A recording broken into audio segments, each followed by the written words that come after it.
Hello friends, welcome to my channel. Bagara rice కాంబినేషన్గా chicken curry, gravy curry అండి. Chicken ఇప్పుడు మనం ఒక గిన్నె పెట్టుకొని ఆయిల్ వేసి, ఆయిల్ హీటాక పచ్చిమిర్చి వేసుకొని, ఆనియన్ వేసుకొని, ఆనియన్ మంచిగా ఉడికించుకోవాలండి గోల్డెషన్ కలర్ వచ్చే వరకు.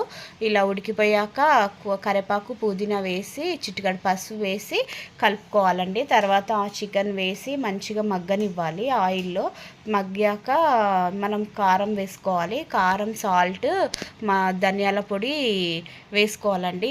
ధనియాల పొడిలో నేను కాస్త గరం మసాలా వేసి కూడా పట్టించేసుకుంటండి. అలా వేసేసి తర్వాత నూనెలో కాస్త ఉడికితే ఏమవుతుందంటే కలర్ మంచిగా వస్తుంది.